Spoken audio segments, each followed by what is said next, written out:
오늘 이 예배에 참석하신 모든 분들이 다른 형제 자매들보다 존귀한 자라 존경받는 성도님들이 되시기를 주님의 이름으로 축원을 드립니다. 오늘은 이 말씀을 중심으로 내게 근심이 없게 하소서라는 설교의 말씀으로 함께 은혜를 나누려고 합니다. 우리 모두는 새해를 근심 중에 염려 중에 시작을 했습니다. 저 또한 마음이 무겁게 시작했던 한 해였습니다. 하나님께 믿고 맡기고 시작되어져야 할 일들을 그렇지 못한 것에 대하여 하나님 앞에, 성도들 앞에 부끄러움을 느낍니다. 저는 오늘부로 근심을 털어버리고 기쁨과 평안을 주 안에서 누리기를 간절히 희망합니다. 오늘 본문의 주인공인 야베스는 유다 지파에 속한 사람이었던 것 외에 자세한 기록이 없습니다. 그리고 그의 업적이나 환경에 대한 기록이 없습니다. 오늘 본문 9절과 10절에서 짤막하게 그가 어떤 사람이었는가 라는 것을 설명해 주는 것 외에는 다른 성경에서 찾아볼 수가 없습니다. 오늘 본문의 주인공인 야베스의 경우 그의 업적이나 생애에 대한 기록이 길지 않습니다. 그러나 그는 기도의 사람이었고 기도로 모든 근심을 해결하였다라는 것이 그 특징인 것을 보게 되어집니다. 오늘 본문 9절과 10절을 중심으로 야베스를 통해서 주시는 교훈을 한번 찾고 도전받을 수 있는 축복의 시간이 되기를 간절히 소원합니다. 첫째로 야베스는 다른 형제보다 귀중한 자였다라고 말씀하고 있습니다. 오늘 본문 9절을 보면은 그는 그 형제보다 어떤 자라고요? 귀중한 자라. 전의 성경에서는 존귀한 자라고 표현을 했습니다. 귀중한 자라는 것은 존경받는 사람이라는 것입니다. 오늘 이 예배에 참여하신 여러분들은 여러분의 형제보다, 여러분의 자매보다 더 존경받는 여러분이 되기를 축복합니다. 그가 어떻게 다른 형제보다 존경받고 사랑받게 되었는가라는 것을 설명은 없습니다. 그러나 그는 존귀한 자라 칭함을 받게 되었습니다. 돈도 많고 권력도 있고 공부도 많이 했지만 존경받지 못한 사람이 있습니다. 돈도 없고 권력도 없고 공부도 못했지만 반면에 존경받는 사람이 있습니다. 모든 사람에게 희망사항이 있다면 돈도 많고 권력도 있고 공부도 많이 했으면서 다른 사람들로부터 존경받기를 원할 것입니다. 우리에게는 부족한 것이 많고 단점이 많지만 그럼에도 불구하고 하나님의 은혜로 여러분의 주변 사람들로부터 존경받을 수 있는 귀한 존귀한 분들이 되기를 축복합니다. 아멘 하신 분만 그렇게 될 줄로 믿습니다. 존경은요, 그 사람의 인격과 삶이 인정받을 때 존경을 받고 성립되어지는 것입니다. 어떻게 사느냐, 무엇을 하느냐에 따라서 존경이 결정되어지는 것입니다. 제 아무리 돈을 많이 벌었다고 해도 고리대금을 했다든지 부동산 투자를 했다든지 마약 밀수로 부자가 되었다면 존경받을 수가 없을 것입니다.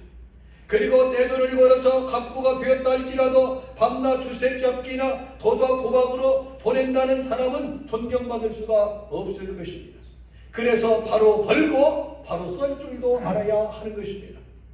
신앙생활도 바로 믿고 바로 살아야 되는 것입니다. 훗날 우리의 삶을 바라보는 사람들로부터 손가락질을 받거나 욕을 먹는 일은 하지 않아야 한다라는 말입니다. 참 그분 명도 길지 잘 죽었다 라는 말을 들면은요, 얼마나 불행한 일입니까? 참 아까운 분이었는데 우리 곁을 떠났구나. 참 귀한 지인이었는데 내 곁에 그분이 함께 있었고 그분과 동시대에 살고 있다는 것 자체가 나에게는 참 행복이었는데 참 많이 아쉽구나. 그런 마음을 가질 수 있는 분이 되기를 희망합니다. 위대한 사람이었다는 칭송은요, 받지 못한다 할지라도 욕을 먹지 않는 사람이 되기를 원합니다. 저는 지난 월요일날 참 무척 행복했고 감사했습니다. 지난 월요일 아침 큰교회 담임 목회를 하시면서 신학자인 타운내 올드타이머 목사님으로부터 이런 카톡을 받았습니다. 정갑식 목사님은 진짜 목사, 사모님은 보석입니다 라는 칭찬입니다. 칭찬은요 고래도 춤을 추게 한다고 하지 않습니까? 그날 하루는 참 빈말이라도 고맙고 행복했던 하루였습니다. 자녀들에게 보여주었어요. 아빠가 이런 칭찬을, 엄마가 이런 칭찬을 받게 되어졌다. 아마 이름을 대면은 아실 수 있는 50년 넘게 여기서 목회를 하시고 지금도 현직 큰 교회 목회자이시며 신학자로 사역을 감당하고 있는 분입니다. 인격적으로 신앙적으로 존경받는 여러분이 되시기를 주의 이름으로 축원을 드립니다. 둘째로 야베스는 수고롭게 낳은 아들이었습니다. 본문 9절을 보니까 내가 수고로이 낳았다라고 했습니다. 그의 어머니가 그를 해산할 때 난산을 했다 해서 야베스라고 했고 내가 수고로이 낳았다라고 했습니다. 태어날 때 모두가 다 어떻게 태어납니까? 응애하고 울고 태어납니다. 혹시 여러분들은 웃고 태어난 사람 있어요? 울었어요 모두가. 그러나 죽을 때는요 울고 가는 사람도 있고 웃고 가는 사람도 있다는 것을 기억하시기 바랍니다. 소망이 없는 사람은 죽을 때도 공포와 두려움에 떨면서 가게 되어지는 것입니다. 그래서 시신을 보게 되어지면요 참 무서워요. 정말 무서워요. 많이 무서워요. 두려움 속에 부름받았기 때문에. 그러나 소망이 있는 사람은요 웃으면서 갑니다. 그래서 가끔 장례식을 참여하고 돌아오면서 그분 참 천사와 같은 모습으로 이렇게 세상을 떠나셨구나. 나도 저렇게 죽었으면 좋겠다 라고 표현을 합니다. 태어날 때 순산도 있고 난산도 있을 수 있습니다. 요즘은요 무통 분만법이 개발되어서 산모의 고통이 훨씬 줄었다고는 하지만은 해산의 고통은 피할 길이 없는 것입니다. 우리는 수고롭게 태어난 사람들입니다. 하지만 평생 그 수고와 근심의 짐을 진 채로 살 필요는 없다라는 것이 성경의 말씀인 것입니다. 수고의 짐을 주님께 맡겨버리고 가벼운 마음으로 남은 생애를 살아가는 복인들이 되시기를 축복합니다. 근심을 떨쳐버리고 수고의 짐을 벗어버리고 살 방법이 있습니다. 우린 그 방법과 비결을 본문 10절 속에서 발견할 수가 있다는 것입니다. 첫째로 마지막 세 번째 말씀은요 야베스의 기도를 살펴봅시다. 본문 10절에 보니까 야베스가 이스라엘 하나님께 아뢰어 가르짖어 했습니다. 그가 하나님께 드린 기도의 내용과 받은 응답이 여기에 있습니다. 첫째, 내게 복의 복을 더하사 나의 지경을 넓혀 달라고 했습니다. 이는 받은 복이 있는데 그 위에 복을 더 달라는 것입니다. 요한복음 1장 16절을 보면 또 이렇게 말씀합니다. 은혜 위에 은혜로라. 은혜나 복은 좋은 것입니다. 그래서 받을수록 좋고 더할수록 더 좋은 것입니다. 저는 상고 출신입니다. 그래서 덧셈, 뺄셈보다 덧셈을 더 좋아합니다. 나누는 것보다 곱셈을 더 좋아합니다. 하나님의 축복과 은혜는 덧셈이 되고 곱셈이 되어야 할 줄로 믿습니다. 짜장면을 먹더라도 곱빼기가 풍성합니다. 놀라운 사실은 전 세계 짜장면, 짬뽕, 곱빼기는 대한민국밖에 없다고 합니다. 그 특징이에요. 신앙도 덧셈이 되고 곱셈이 되어야 한다는 것입니다. 날이 가고 달이 갈수록 빠지고 나누어지면 다 없어지고 마는 것입니다. 야베스는 복에 복을 더하사 지경을 넓혀달라고 하나님 앞에 기도했을 겁니다. 지난해보다 금년에, 금년보다 새해 하나님의 축복을 체험하고 경험할 수 있는 주인공이 되게 해달라고 기도할 수 있는 여러분이 되기를 원합니다. 좋은 일에 욕심을 낼 수 있기를 희망합니다. 지경이란 땅의 경계를 말합니다. 땅덩어리가 좁은 거야 어떻게 바꿀 수는 없지만 그러나 걱정은 사람의 통에 달려있는 것입니다. 나라도요 보수 진보가 있고 그것도 모자라서 지역 감정을 부추기고 있습니다. 지금 조국은 50대 50으로 나누어져 있습니다. 미국도 마찬가지입니다. 두 나라가 보수와 진보로 나누어졌습니다. 좌파와 우파로 나누어졌습니다. 우리는 마음을 넓혀야 할 줄로 믿습니다. 믿음의 사람만큼은 마음이 하나가 되어야 할 줄로 믿습니다. 큰 꿈을 꾸고 비전을 세워 나갑시다. 우물 안에 개구리가 되지 말자는 것입니다. 마음과 생각과 행동의 지경을 넓힐 수 있는 해돋는교회 모든 교우들이 되기를 축복합니다. 둘째, 주의 손으로 나를 도우사 나로 환난을 벗어나 근심이 없게 하소서 했습니다. 연말 연초를 맞이해서 우리는 근심과 걱정 속에 새해를 맞이했습니다. 저도 저 나름대로 여러 가지 면으로 그러한 면 중에 새해를 맞이했습니다. 코로나가 끝날는가 했는데 얼마나 심했습니까?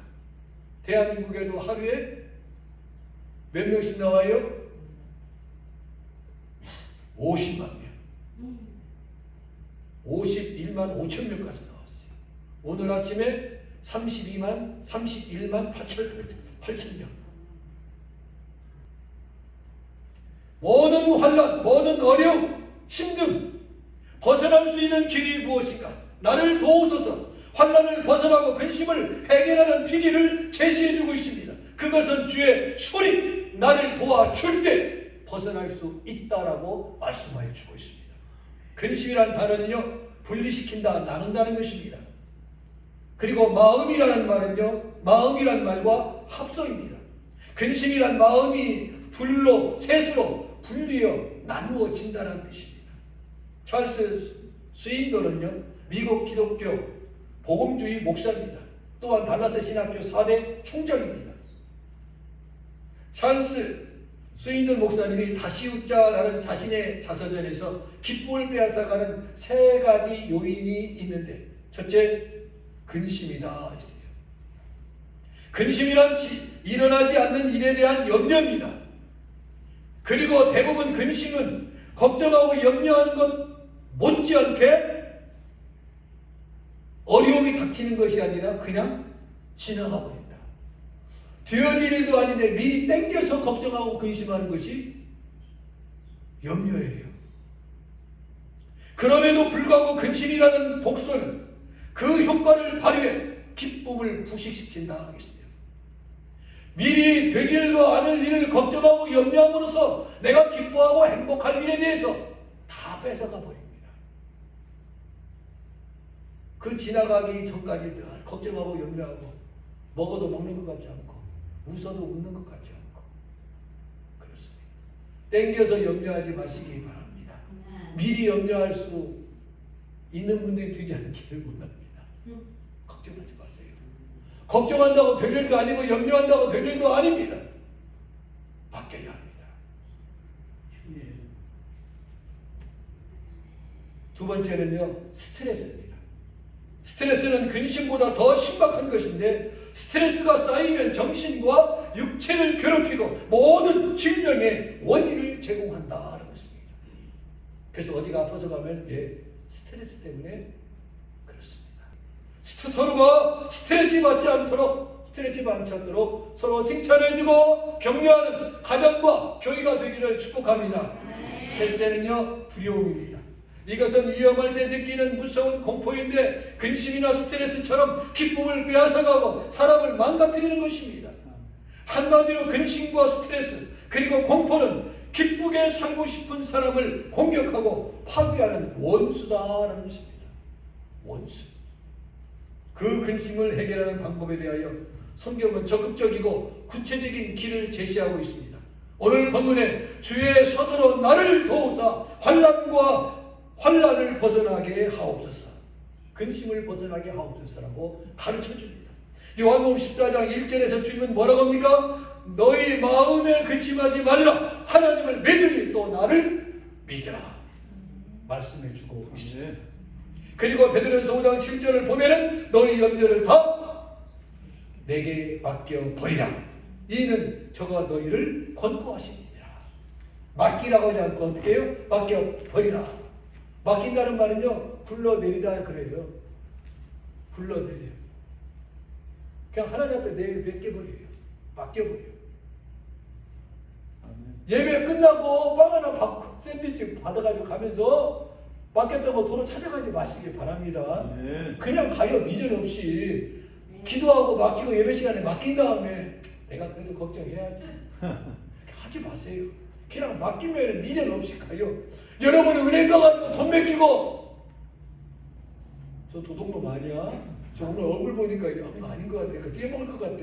그런 사람 없잖아요. 얼마나 편하게 가요. 저는 기분 좋게 가요. 내가 가지고 있으면 내가 보관해야 되는데 맡겨가면 얼마나 편한지 몰라요. 은행 가기 전에 그 하고 다니면 부담되는데 맡기고 내일 벌리고 보내면 얼마나 편한지 몰라요. 트렁크에다 넣어가고 다니면 이거 얼음이 또 가져가는 거 아니죠? 트렁크를 열어본다는데 이거 걱정되는 거예요. 그런데 은행에 맡기면 걱정이 안 돼요. 하나님에 맡기면 염려가 안 돼요. 담대하게 맡길 수 있는 여러분이 되기를 축복합니다. 이 세 구절을 말씀을 합하면 근심을 해결하는 비결은 하나님께 믿고 맡기는 것이다 하겠어요. 하나님께 입을 열어 맡기는 것이 뭡니까? 기도예요. 기도.